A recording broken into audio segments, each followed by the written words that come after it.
Harry Potter and the Sorcerer's Stone. Chapter 1. The Boy Who Lived. Mr. and Mrs. Dursley of number 4, Privet Drive, were proud to say that they were perfectly normal. Thank you very much. They were the last people you'd expect to be involved in anything strange or mysterious, because they just didn't hold with such nonsense. Mr. Dursley was the director of a firm called Grounings, which made drills. He was a big, beefy man with hardly any neck, although he did have a very large mustache.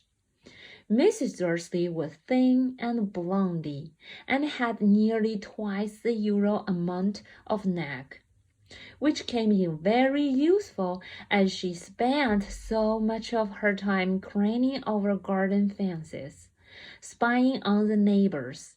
The Dursleys had a small son called Dudley, and in their opinion there was no finer boy anywhere. The Dursleys had everything they wanted, but they also had a secret, and their greatest fear was that somebody would discover it. They didn't think they could bear it if anyone found out about the Potters. Mrs. Potter was Mrs. Dursley's sister, but they hadn't met for several years. In fact, Mrs. Dursley pretended she didn't have a sister because her sister and her good-for-nothing husband were as un-Dursleyish as it was possible to be. The Dursleys shuddered to think what the neighbors would say if the Potters arrived in the street. The Dursleys knew that the Potters had a small son too, but they had never even seen him. This boy was another good reason for keeping the Potters away. They didn't want Dudley mixing with their child like that. When Mr. and Mrs. Dursley woke up on the dull gray Tuesday, our story starts. There was nothing about the cloudy sky outside to suggest that strange and mysterious things would soon be happening all over the country. Mr. Dursley hummed as he picked out his most boring tie for work, and Mrs. Dursley gossiped away happily as she wrestled a screaming Dudley into his high chair. None of them noticed a large tawny owl flutter past the window.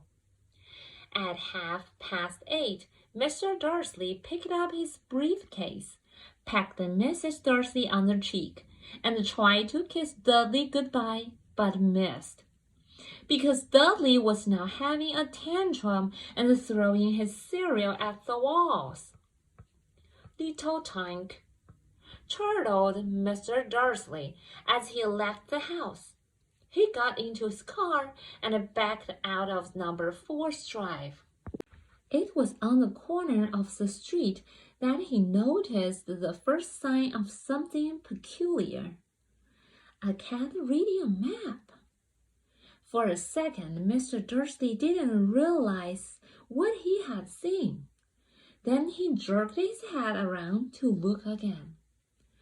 There was a tabby cat standing on the corner of Privet Drive, but there wasn't a map in sight. What could he have been thinking of? It must have been a trick of the light. Mr. Dursley blinked and stared at the cat. It stared back. As Mr. Dursley drove around the corner and up the road, he watched the cat in his mirror. It was now reading the sign that said Privet Drive. No, looking at the sign. Cats couldn't read maps or signs.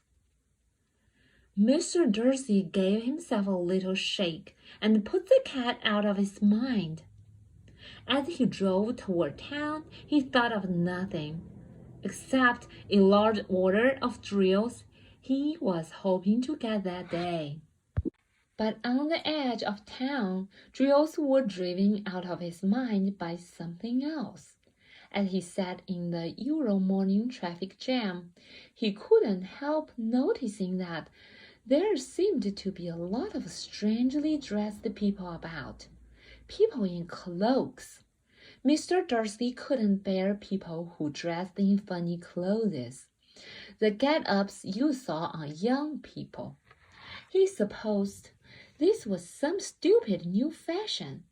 He drummed his fingers on the steering wheel, and his eyes fell on a huddle of these weirdos standing quite close by.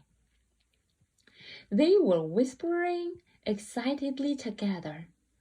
Mr. Darcy was enraged to see that a couple of them weren't young at all.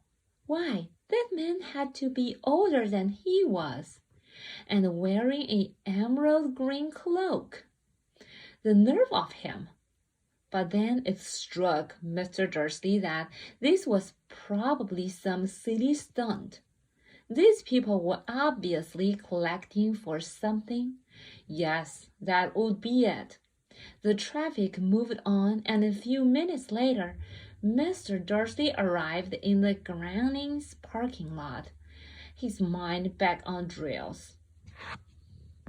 Mr. Darcy always sat with his back to the window in his office on the 9th floor. If he hadn't, he might have found it harder to concentrate on drills that morning. He didn't see the owls swooping past in broad daylight, though people down in the street did.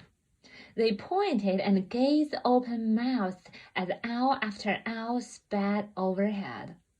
Most of them had never seen an owl even at night time.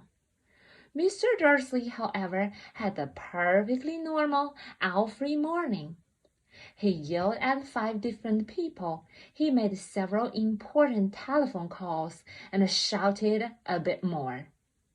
He was in a very good mood until lunchtime, when he thought he'd stretched his legs and walked across the road to buy himself a bun from the bakery.